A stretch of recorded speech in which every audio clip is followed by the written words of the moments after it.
You're listening to Stories from the Bible. Sometimes dark, but never without hope. The stories from the Bible you'll hear in this podcast are told as the Bible tells them, succinct and honest. Like chapters in an epic saga, the stories you'll hear in each episode gradually build to tell one great narrative. Before each story, I'll give an introduction to provide context and a recap of where we've come from. Then I'll share the story, which is taken pretty much straight from the text of the Bible. Don't expect to understand everything. Sit with the journey. Give yourself permission to just listen and take it in. Notice stuff, what you like, what you don't like, how it makes you feel. Notice the characters. Think about something you might want to remember and questions you have. So today's story starts at the very beginning of the Bible. The story starts here. In the beginning, God created the heavens and the earth. Now the earth was formless and empty. Darkness covered the surface of the watery depths, and the Spirit of God was hovering over the surface of the waters. Then God said, "Let there be light," and there was light. God saw that the light was good, and God separated the light from the darkness. God called the light day, and the darkness he called night. There was an evening and there was a morning, one day. Then God said, "Let there be an expanse between the waters, separating water from water." So God made the expanse and separated the water under the expanse from the water above the expanse. And it was so.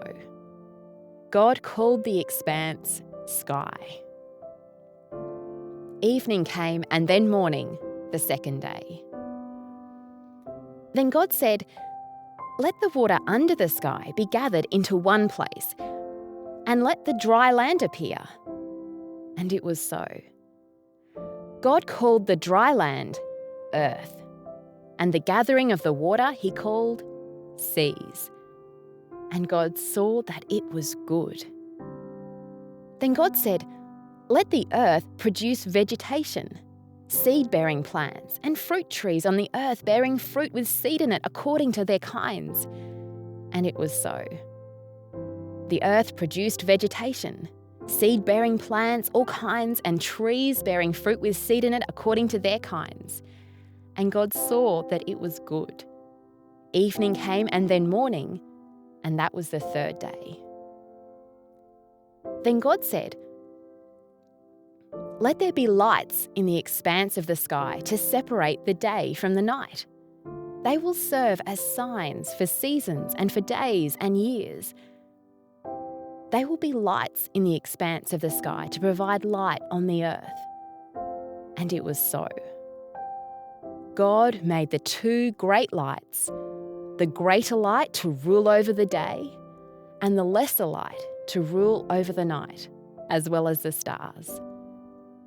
God placed them in the expanse of the sky to provide light on the earth, to rule the day and the night, and to separate light from darkness. And God saw that it was good. Evening came and then morning, the fourth day. Then God said, "Let the water swarm with living creatures. Let birds fly above the earth across the expanse of the sky." So God created the large sea creatures and every living creature that moves and swarms in the water according to their kinds. He also created every winged creature according to its kind. And God saw that it was good. God blessed them. "Be fruitful, multiply, fill the waters of the seas, and let the birds multiply on the earth." Evening came, and then morning, the fifth day. Then God said, "Let the earth produce living creatures according to their kinds, livestock, creatures that crawl, and the wildlife of the earth according to their kinds." And it was so. So God made the wildlife of the earth according to their kinds, the livestock according to their kinds, and all the creatures that crawl on the ground according to their kinds. And God saw that it was good. Then God said, "Let us make man in our image, according to our likeness. They will rule the fish of the seas, the birds of the sky, the livestock, the whole earth, and the creatures that crawl on the earth. So God created man. In his own image, he created him in the image of God. He created them male and female. God blessed them, and God said to them, "Be fruitful, multiply, fill the earth and subdue it. Rule the fish of the sea, the birds of the sky, and every creature that crawls on the earth." God also said, "Look, I've given you every seed-bearing plant on the surface of the entire earth, and every tree whose fruit contains seed. This will be food for you, for all the wildlife of the earth, for every bird of the sky, and for every creature that crawls on the earth, everything having the breath of life in it. I have given every green plant for food." And it was so.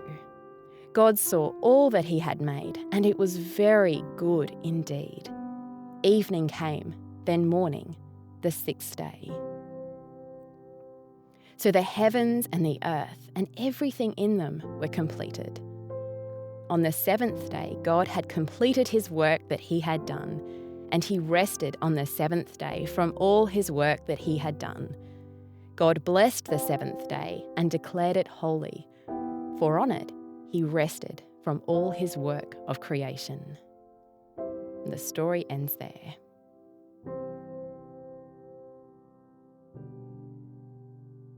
Thanks for joining us for today's story. If you'd like to read it for yourself, you can find it in the book of Genesis, chapter 1. Everything seemed pretty great, right? Well, the next story will explain how it all went wrong. Make sure you tune in for that one. You've been listening to Stories from the Bible. I'm Jen, and I look forward to sharing more stories with you.